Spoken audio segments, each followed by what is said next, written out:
Hello and welcome to Under the Lights, the boxing talk show brought to you by Sportology TV with myself, Ali Drew. On the last episode, we were joined by Liam Williams, who was talking to us about the possibility of his world title fight finally happening, and he gave us his views on Chris Eubank Jr., which is always good to hear their thoughts on each other. But on today's episode, we are joined by a former European champion and world title challenger. He's also a member of one of the most talented boxing families. Delighted to be joined by Matthew Hatton. Matthew, welcome to the show. How are you doing? I'm not too bad, thanks, Ali. My pleasure to be on. Great to have you on. Obviously, difficult times at the moment, but how's life in general going? Obviously, you're still in the gym training the professionals, but how is life? I think it's challenging for me, like most people. Again, I was just talking to you off air. Always used to being so busy, really. Running around, and I enjoy being busy. So plenty of time, but. Trying to invest my time wisely, thinking about different things I can do better, like most of us really, but frustrated. And I just want things to get back to normal. I really do, because I enjoy my life. I'm still involved with boxing. Boxing's always been my passion. And that's what I do on a day-to-day basis. So I just want to get back to it. Well, boxing stopped for a little bit. It stopped obviously for a bit last year, came back, stopped again in January, but I think it's returning now this month, which is now we're in February. So perfect, it's coming back. Obviously, you're training your professionals. We've got to first talk about Campbell, your nephew. He is making his pro debut. He's signed with Matchroom. He's also signed with Anthony Joshua's management team. He's flying at the moment. Just talk to me about that. He is massive interest in Campbell, as I thought it always would be. Like you say, he's been given a fantastic deal with Matchroom, one of the biggest and best promoters out there. And also, just last week, signed with Anthony Joshua's people. So think big, Ali. There's a lot of interest in Campbell, and I'm glad they're thinking big. The world's his oyster. He's got some great opportunities in front of him, and he's just got to grab it with these. He's got to grab it with both hands, and I'm really excited about Campbell. I've just finished training him now. Actually, I've just got home, and the way he's handling it, the way he's preparing. Very professional, really putting the work in. Always a nerve-wracking experience for the fighter on a professional debut and for a coach. But watching how he's performing and how he's handling it all makes me excited and confident about what he can do. Yeah, because I think I was in your gym probably about a year ago, maybe, well, over a year now, maybe about a year and a half, maybe. Obviously, Campbell was still amateur then. Was this the sort of plan to turn professional now, or is it you're due to everything that happened last year? Did he just think it was the right time to do it? Yeah, it wasn't the plan, Ali. Like say, you met him last week. The plan was for him last year, I think it was at some point. The plan was for him to stay amateur, keep busy, keep fighting. But with what happened, Campbell's last bout was March of last year in the ABAs. The plan was always for him to turn professional this year, probably more towards the back end of the year, to be honest. But with what's happened with the COVID, we had a meeting, myself, Ricky and Campbell, and we was all of the same opinion. You've got to go with the cards you dealt. It was a choice of fast forwarding the process, probably 6 months, or Campbell being out of the ring, maybe 18 months. And it was a no-brainer.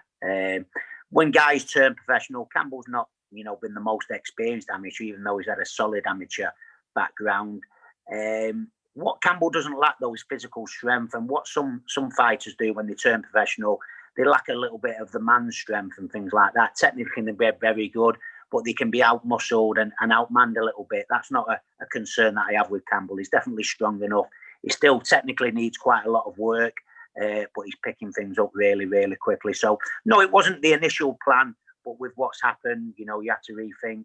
And, it was a choice of having Campbell out of the ring maybe 18 months or fast forwarding it by 6 months. And it was a no-brainer, really. We was all of the same opinion. And I think we've made the right decision. Well, yeah, he makes his debut on March the 6th on the Matchroom show. There's no a confirmed opponent yet? Is that right? Or do you know who he's going to be fighting? No, there's no opponent yet. I'm going to be speaking to Matchroom this week. Like I say, it's just less than 5 weeks now. So now's a time where I'd like an opponent locked in, really. There's no shortage of people wanting to fight him. I'm getting text messages all the time. He's a wanted man, Campbell. People wanting to be the first guy to fight him. So, no, I'm sure we'll get the opponent locked in, possibly even this week. Do you think that he feels any... Obviously, it's pressure for everyone making their pro debut, but the fact that he's your nephew, you know, Ricky's son, do you think that there's a lot more pressure on him? Obviously, all eyes will be on him when he goes into that ring. Absolutely, it's a double-edged sword. I always say, Ali, it's people fighting. There's big pressure on Campbell. He comes from a boxing family. His dad was a multi-weight world champion. So obviously big boots to fill. But again, it's a double-edged sword. Campbell had a solid amateur career. He wasn't a stellar amateur. I'm sure there's people outside. Why is Campbell getting this? Why is Campbell getting that? He's getting some great opportunities. He's with all the best people. But again, Campbell can really fight. So there is going to be pressure on that professional debut. But you've met Campbell yourself. He's certainly not shy of the spotlight. I think people are really going to like Campbell and get behind him. And I think it will bring knowing him like I do and his personality, I think it will bring the best out of him. I really do believe that. Yeah, because he is sort of a natural almost, I guess he's grown up around it. But you are his main trainer, but does Ricky do some of the training as well? Do you sort of coordinate together? Yeah, we sort of I've just actually left Ricky's gym now. He's been sparring with one of Ricky's lads. I am Campbell's trainer. I've predominantly been doing the bulk of the work with him over the last 2 years. He's done some work with his dad also. Like today, he just finished his sparring session. When I'd finished with him, he went over and his dad was teaching, showing him a few different things. So it works really well. His dad's managing him as well. So even though, I'm his main trainer, Campbell, Ricky's not only Campbell's dad, he's a very experienced former fighter with lots of knowledge. So I'd be a fool not to push his dad to do bits of work with him also. Yeah, he has got a good team. His whole team together. I mean, you, Ricky, Anthony Joshua's Matchroom. If you couldn't get any better, could he? It's starting off well. Absolutely, and it's we've all worked together to make the right moves for him. We've put it on a plate for him. But at the end of the day, in the boxing, you get people that you knockers, you haters. But at the end of the day, when push comes to the shove, Campbell's got to get in there and do the fighting for himself. And again, everyone's very experienced behind him. And if Campbell didn't have the ability and Campbell didn't do it, we think the world of him. We wouldn't allow him to do it. But Campbell's got it. And I think when people see Campbell, they're going to like what they see. Well, another one of your fighters, Damien Chambers. I saw you just announced that he's now got a fight date. I think it's April 10th, is it? That's right. Yeah, Damien is a very exciting fighter to watch. Damien, win or lose, he's got an outstanding record. His last fight, he's one of them. Predominantly, I'm a boxing fan, even though I've been a fighter and a coach. I've always been a boxing fan. That's why I first got into the sport. And, I've worked the corner with several fighters. And when Damien fights, it really excites me.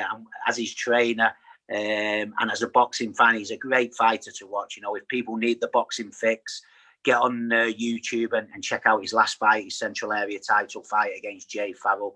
What a blockbuster that was. So Damien's trained right through lockdown. He has been offered fight. A lot of interest in Damien. He's a popular guy. People like him. He's a good ticket seller. So there's never shortage of offers for Damien. Just again, due to the COVID, we have had fights scheduled, but they fell through for one reason or another. Damien's got, again, another rescheduled fight in Latvia on April the 10th. I've just been speaking to a promoter this morning about Damien, who's looking to put something down on paper for him, a contract. So Damien's an exciting character, an exciting fighter. But yeah, that's our first is April the 10th. So I'm just glad to be getting some dates now. Last fight, probably March of last year, which involved Damien. No one's been in the ring. It's been very frustrating. So just glad to get some dates coming through now. How frustrating was last year as a whole? Because I guess for a long time, boxing was cancelled and they actually didn't know when it was going to return.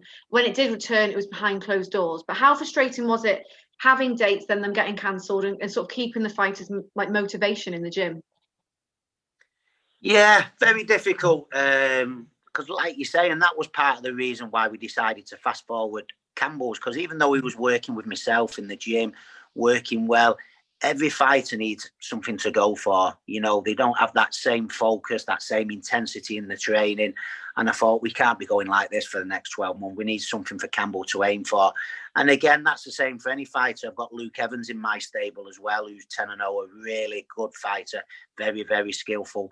Again, just waiting for shows to get going. But hopefully now, we're not too far away. The vaccine's being rolled out and stuff like that. I'm always an optimist. I'd like to think by summer this year there'll be shows thick and fast. But Campbell and Damien, two of the lucky fighters, because these fighters sat there at the minute, nothing to aim for, no dates, and that must be so frustrating. So Damien and Campbell are two of the lucky ones. Yeah, because I think that he was in the Contender VIP show before lockdown happened. Was that Luke meant to be in that?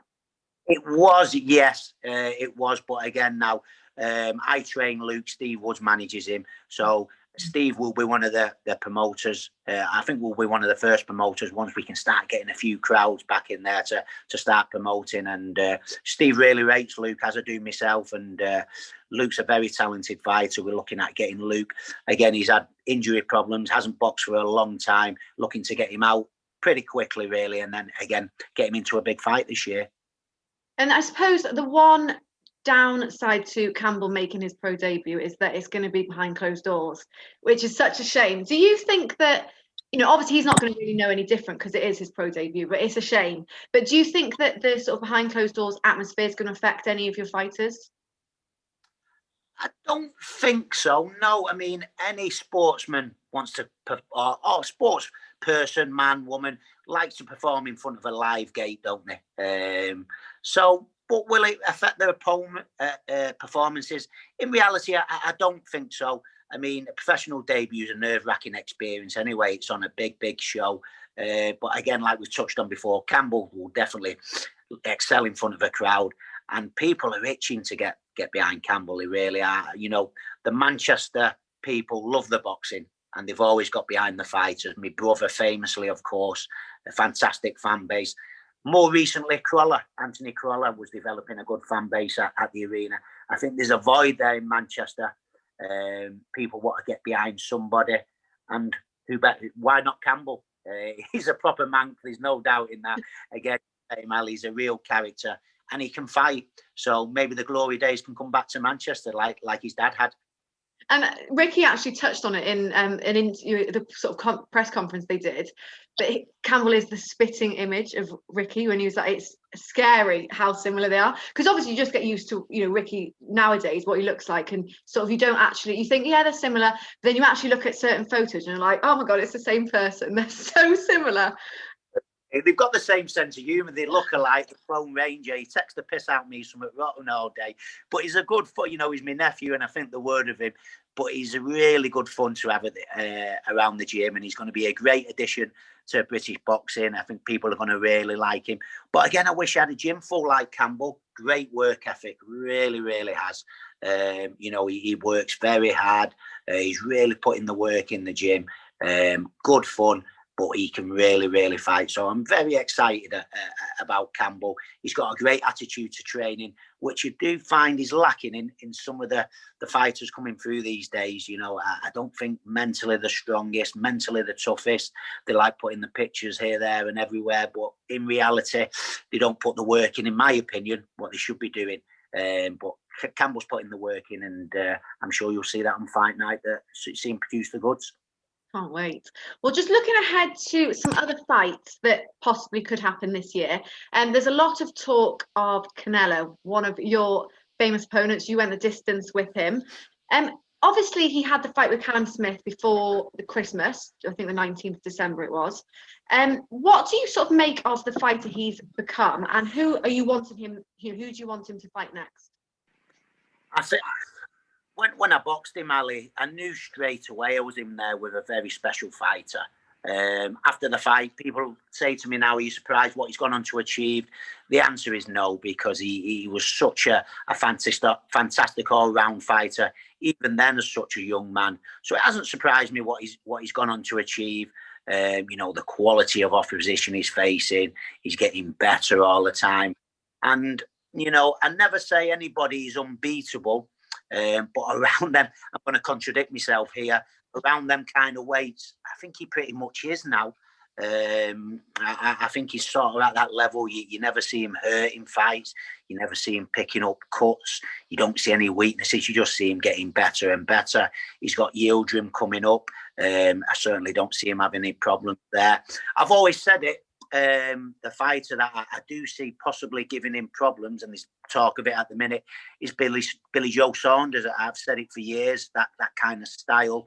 The fast hands, the fast feet, the movement. I do think that is a style that Canelo could struggle with. And I think if anybody could beat him, Billy Joe has got as good a chance as anyone. But like I touched on before, I think around them weights, I think he's untouchable. I really do. How long do you think he can keep going at that level? How many more years do you think he's going to be almost unbeatable, I guess? Because he's done it for a long time, and top challengers have faced him, and he hasn't even looked like he could have lost. He's so dominant. And one of the biggest improvements I've noticed in him, Ali, is his defence has improved, hasn't it? His head movement's superb now, and the less you get hit, the longer you can go on for. And he doesn't seem to be taking many licks these days. So I can see him going on and dominating for some years to come. I really can, for as long as he wants to at the minute. Again, you're looking around the Golovkins and people like that. They're probably coming to the back end of the career. Is there anyone on the way up that you think could really trouble him? Again, I think they've got to be sensible. They've made some big moves with a weight when the Kovalev was a big jump, wasn't it? Got to be sensible with what kind of weights they fight at. But with these top fighters comes top teams, very clever people, and they like things stacked in their favour. So I don't see them putting him in there with anyone too big who could put. That's the only way I can see him getting beat, if they got too bold, they tried to move too high up in weight. But I really, knowing the team around him and things like that, I don't see that happening. So I see him being pretty dominant for years to come. Yeah, because there was talk, I read that he was talking about cruiserweight, and it's just, you just can't even comprehend that he's just going through these massive different weights. It's just crazy. I think the cruiserweight stuff about fighting me again. I'm around cruiserweight these days, so that could have been what that was. But no, yeah, I mean, again, could he beat some of the cruiserweights out there? Possibly the right ones, if they pick the right ones for him to fight. I don't see any reason why not. But again, jumping up weights, you've got to be very careful there, make the right choice. But they're looking to make history and make bold moves. So I do think, like the jump up to light heavyweight and Kovalev, I do think you'll see more things like that to come. It's exciting. Is there any other fights that you particularly want to see this year, that that have been talked about, that you think they need to happen this year? Apart from the obvious one, apart from Fury and Joshua, which, like every boxing fan, we all want to see that one, don't we? Top of my wish list was always Kell Brook against Amir Khan. Nothing better than a real grudge match, is there? And you can really tell them guys really don't like each other. And that's been top of my wish list for some time. I think they are both slightly past their best. Am I that desperate to see it as have I been for years? Probably not, but would I still like to see it? Yeah. So again, they're the two that just spring to mind. Just before we finish, you did touch on the AJ Fury fight. Do you have a prediction that you think that fight will go? Do you know what? I think as the fight's gone on now, I think a lot of people really do fancy, the bulk of the boxing people really fancy Tyson Fury in a big way. And I think you have got to make him a favourite to win that fight. But I've always been a fan of both men, Joshua and Fury. I really like the pair of them. And, a lot of people siding with Fury now. You've possibly got to make him the favourite. But I really do think it's a very, very close fight to call. makes it so exciting. We'd like to see a couple of fights, wouldn't we? And, you know, a lot of people making Fury out to be a big favourite. I don't really see it that way. I think it's a great matchup. And I wouldn't like to pick a winner, to be honest. Yeah, I do. When people say, "Oh yeah, I think Fury will win," I'm like, inside, I'm like, actually, would he win? He probably wouldn't. And then when I start to sway the other side, I'm like, no, Fury would win. I just keep changing my mind. I hope it happens this year. Fingers crossed. I think it's an unusual thing where you don't very get often. I think both guys, both Fury and Joshua, I mean, they'll probably say otherwise. I think they'll both be in there with the best opponent they've ever faced. Fury is certainly the best opponent Joshua's faced. But again, likewise, you know, I think Fury is probably the best. Joshua is the best opponent Fury's. So it makes for a great match. And could you just imagine the build up to that fight? Fury's a great character again, isn't he? You know, he's one of them people you just can't take your eyes off. So funny. I think a lot of it is tongue in cheek, but I think the build up would be as good as the fight. But what a great fight at the end of it. So, like all boxing fans, you know, that's the one I really want to see. That's at the top of my wish list. I know, hopefully that will happen this year. But Matthew, thank you so much for joining us. It's been great talking to you, and good luck for your fighters' upcoming fights. Thank you, Ali. Great to see you. Thank you. Great to be joined there by Matthew Hatton, and very excited to see Campbell Hatton make his pro debut on March the 6th. But guys, make sure you stay tuned. We have lots more coming up, lots more exciting guests and loads of shows on the way. But please do what you can to support the channel. Like, subscribe, share, whatever you can. We appreciate it, and we will see you next time.